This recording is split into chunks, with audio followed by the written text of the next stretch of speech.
Okay, so part two, we're talking about how we look at the periodic table. And so we know our metals, nonmetals, metalloids, but now we're going to talk about how we look at it based on periods or rows and groups or columns. So periods are going to be, or series are going to be corresponding to the principal energy level. So that means if you are in one, if you're looking at one, you're looking at one. If you're looking at two, you're looking at two. So these are they're numbered down. So you have 1 through 6 here. So you should be good there. All right.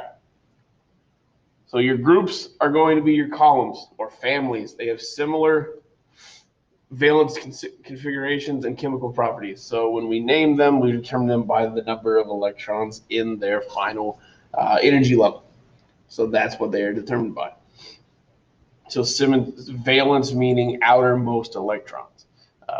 That will mean that on an average time, they will have this many electrons in its outermost shell or energy level.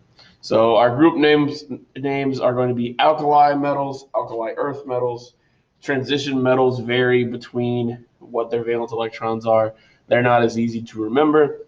Your boron group, which is group 13, your carbon group, which is group 14, nitrogen, oxygen, they are what we call, because they are on the top row or top period, that's why they are named after the groups. The halogens are your most reactive on that side. They start with fluorine, chlorine, bromine, iodine, acetine. Those are going to be your halogens. Now, your noble gases are very unreactive because they have filled valence electrons. So your most of the time, your valence electrons are going to be determining how reactive a element is. So things with one valence electron or 7 are going to be way more reactive than something with 3 and completely more than 8. All right, so your groups shown here, you name it based on your top element, and then halogens, noble gases, alkali earth metals, alkali metals. All right. So an atom's chemical properties are determined by their electron configuration. So this determines how reactive the group is.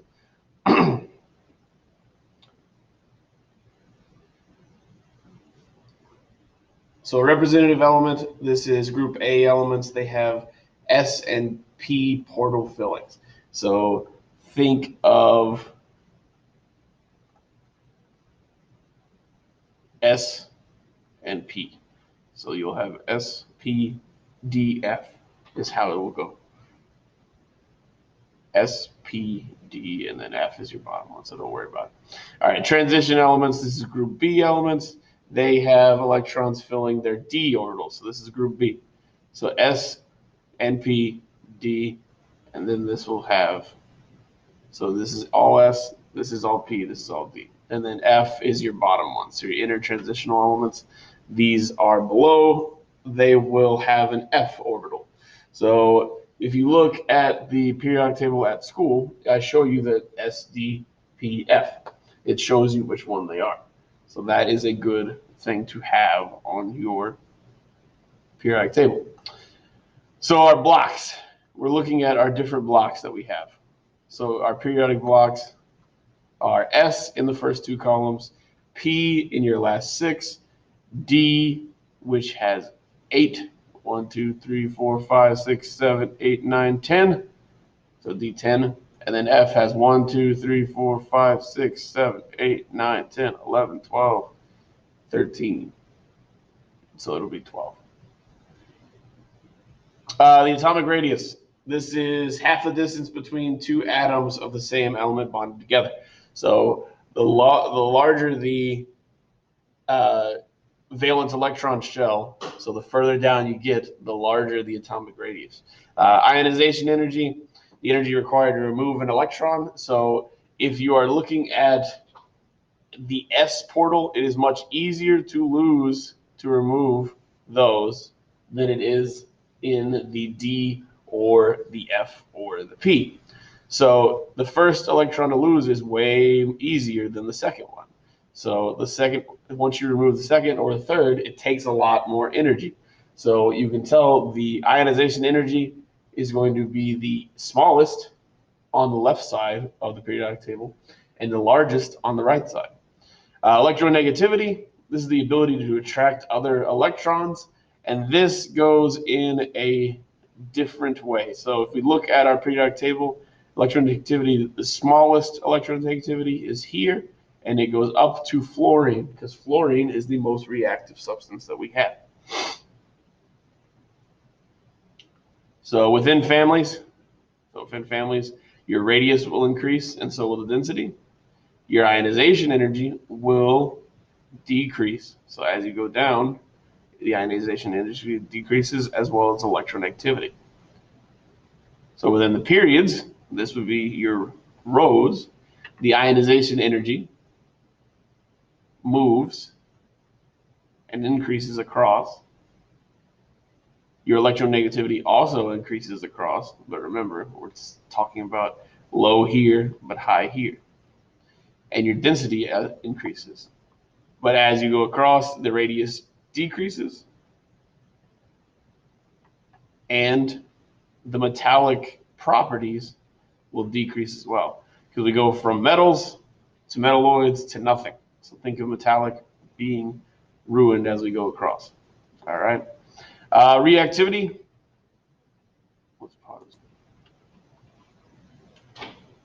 So the most reactive element is fluorine, and it spreads out from there.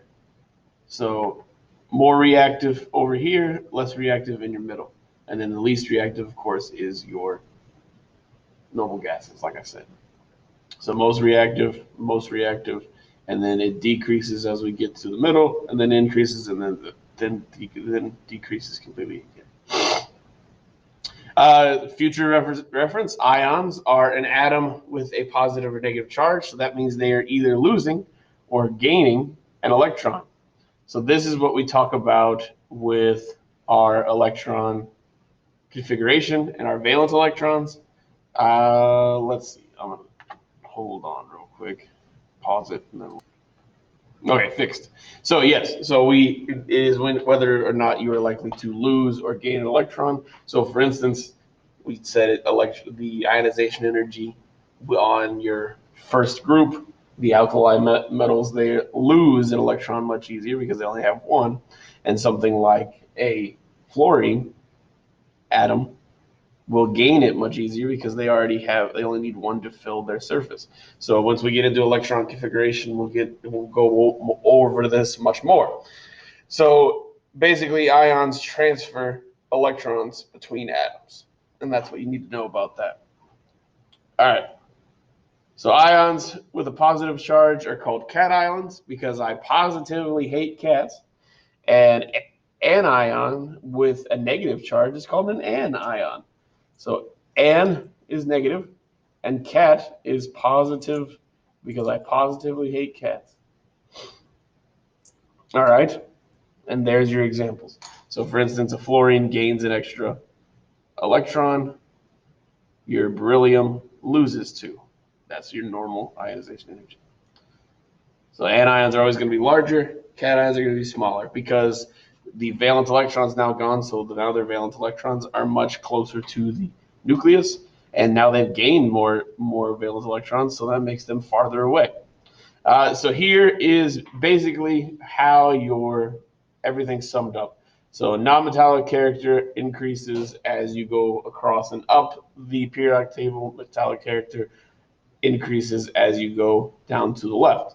Ionization energy increases as we go left to right. Same thing with electron affinity. So that means the ability for the electrons to stay closer to the nucleus.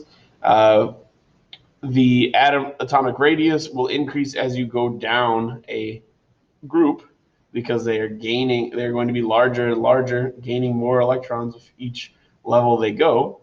Atomic radius also is more increased to the left from the right, and ionization energy will go up along with electron affinity in groups as well.